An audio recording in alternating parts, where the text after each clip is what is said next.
Level 1, the Tiro. You're 19 years old. It's 73 AD. You were a soldier in the Roman 8th Legion. You fought in Germania. You killed men for Rome. But you got drunk in a tavern. You killed a Roman citizen in a fight. Now you're condemned. The magistrate gave you two choices: crucifixion or the arena. You chose the arena. They chain you with 30 other condemned men, criminals, deserters, prisoners of war. They march you through Rome to the Ludus Magnus, the great gladiator school beside the Colosseum. The lanista inspects you like cattle, checks your teeth, your muscles, your scars. He buys you for 200 denarii. You belong to him now. Property, a slave. They shave your head, strip you naked, brand you with a hot iron, the mark of the ludus burned into your shoulder. They throw you in a cell, stone walls, iron door, 15 other men crammed inside. This is your life now. You train at dawn, wooden swords, heavy shields. You practice strikes against a wooden post called the palace. Again, again, again. Your hands blister, your arms burn. The doctor walks the training ground with a whip. He's a former gladiator, scarred. He shows no mercy. When you're too slow, he whips you. When you drop your guard, he whips you. When you complain, he whips you until you can't stand. You eat once a day, barley porridge, beans, dried fruit. The food makes you strong, heavy. Fighters need bulk. At night, you sleep on straw. You listen to the veterans talk. They've survived 5 fights, 10 fights, 20. Their advice is simple. Don't hesitate. Don't show fear. Kill fast or die slow. You're a Tiro now. You train for 6 months before your first fight. Most Tiros die in the arena. You wonder if you'll be one of them. Level 2, the Novice. You're 20 years old. 6 months of brutal training. Now you fight. Your first appearance in the arena. They call it your debut. You're paired against another novice. A Gaul. Bigger than you, heavier. You're given real weapons. A gladius, a rectangular shield, a helmet that covers your face. You can barely see through the eye holes. The arena is massive. 50,000 Romans screaming. The noise is deafening. The Gaul charges. You raise your shield. His sword crashes against it. The impact numbs your arm. You stab. Miss. He swings again. You duck. The blade whistles past your head. You're not thinking anymore, just reacting. Training takes over. Block, step, strike. You catch him in the ribs. Not deep. He's wearing armor. He roars, swings wild. You sidestep, slash his leg. He stumbles. You press forward, strike his sword arm. He drops his weapon, falls to one knee. The crowd is screaming. Mercy or death, missio or mitta. The Gaul looks up, raises one finger, surrendering. You look to the editor, the sponsor of the games, a rich senator in the imperial box. He looks to the crowd, half thumbs up, half thumbs down. He decides. Thumbs down. Kill him. You hesitate. The doctor taught you this. The Gaul raises his head, exposes his neck. You drive the gladius between his shoulder and collarbone. Down through the heart. He dies fast. His eyes go empty. Blood pools in the sand. You stand there, shaking.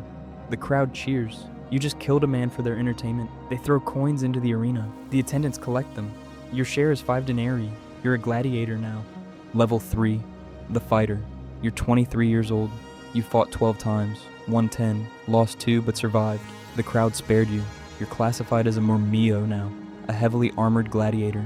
You wear a full helmet with a fish crest, a large rectangular shield, greaves on your legs, a manica on your sword arm. You fight against Thracians, Retiarii, Hoplomachus. Each type has different weapons, different strategies, different weaknesses.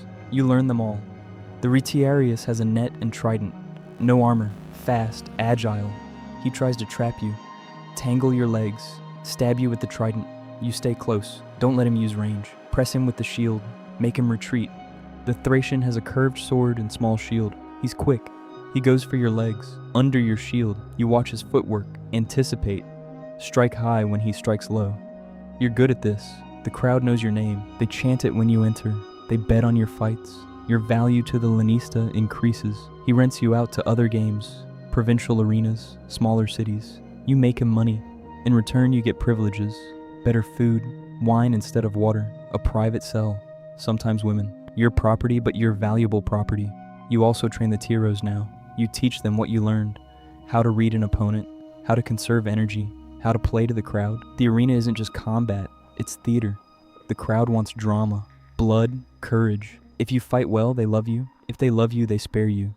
You've killed 9 men. You remember every face. Sometimes you dream about them, but you don't talk about it. None of the gladiators talk about it. You just fight, survive, and count the days. Level 4, the veteran. You're 27 years old. You fought 34 times, won 28, drew 3, lost 3 but survived. You're a veteran now, a Primus Palus, the best fighter in your category. The Lanista promotes you to first rank. You get better armor, better weapons, custom made to fit your style. You also get more freedom.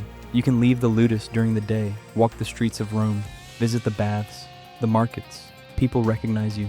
They ask for your name. They touch you for luck. You're famous. Your image appears on pottery, oil lamps, mosaics. Children know your fighting name. Women throw flowers when you win.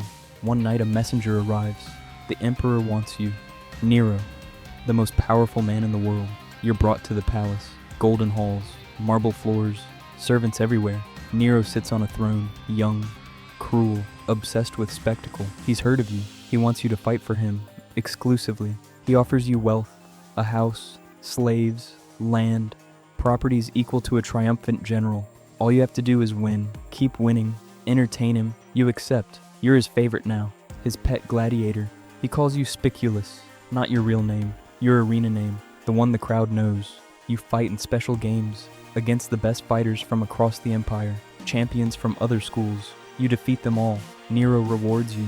More gold, more land, more luxury. You're a slave who lives like a nobleman, but you're still a slave. You still fight, you still bleed, and you still wake up every morning wondering if today is the day you die. Level 5, the champion. You're 30 years old. You're the most famous gladiator in Rome. Your name is Flama, the Flame. They call you that because of your Syrian heritage, your fierce style, your refusal to quit. You fought 34 battles, won 21, drew 9, lost only 4. Your record is legendary. But here's what makes you different. You've been offered the Rudis 4 times. The Rudis, a wooden sword. It symbolizes freedom. When a gladiator earns the Rudis, he's free. He can leave, start a new life. Most gladiators dream of it. You've refused it 4 times. The Lanista can't understand. The crowd can't understand. Freedom is right there. You just have to take it. But you don't. Why? Because the arena is all you know, all you are. Outside these walls, you're nobody. A former slave, a Syrian with no family, no trade, no future. But inside the arena, you are everything. The crowd feels it. They scream your name. They shower you with gold. You've killed 21 men. You've looked into their eyes as they died. You've felt their blood on your hands, and you felt alive, more alive than anything else. The training, the fight, the moment before the kill, the roar of the crowd, that's your purpose, your meaning. So when they offer you the Rudis, you say no. You fight again and again, until one day you'll be the one on your knees, looking up at a younger gladiator, raising your finger, begging for mercy. And maybe the crowd will spare you, maybe they won't. But until that day comes, you'll keep fighting, because you're Flama, and the flame only knows how to burn. Level 6, the legend. You're 33 years old. You've survived longer than almost anyone. You've fought over 50 times. You've earned your Rudis, your freedom. You're a Rudiarius now, a free man, but you chose to stay, not like Flama. You didn't refuse freedom. You earned it and then voluntarily returned to fight. Because the money is incredible. Free gladiators are celebrities. They're paid fortunes. Nero gives you 10,000 denarii per fight, more than a legionary makes in 10 years. You have estates, villas, servants. You dine with senators. But you also have something else, legacy. There's a special fight coming, the inauguration of the Flavian Amphitheater, the greatest arena ever built, the emperor himself, Titus. He wants the best fighters, the most epic battles. You're chosen. You'll fight against another legend, Priscus. Both of you are undefeated champions. Both Rudiari who returned. The day comes. 100,000 Romans pack the amphitheater. The emperor sits in the imperial box. The fight begins. You're evenly matched. Every strike he blocks, every attack you counter. You fight for hours. The crowd has never seen anything like this. 2 perfect fighters, neither giving ground, neither making mistakes. You're both exhausted, bleeding, wounded, but neither will yield. Finally, Priscus lowers his sword. You lower yours. You look at each other. Respect. You both raise your swords. Salute the emperor. The crowd erupts. Titus stands. He's moved. He awards both of you the Rudis. Again. This time it's not just freedom, it's legend. The greatest fight ever seen. Your names will be remembered forever. Priscus, Varus, The gladiators who fought to a draw, and both won glory. Level 7, the Spartacus. You're 35 years old. You were a soldier once, then a slave, then a gladiator. Your name is Spartacus. You're a Thracian, captured in war, sold to the ludus of Lentulus Batiatus in Capua.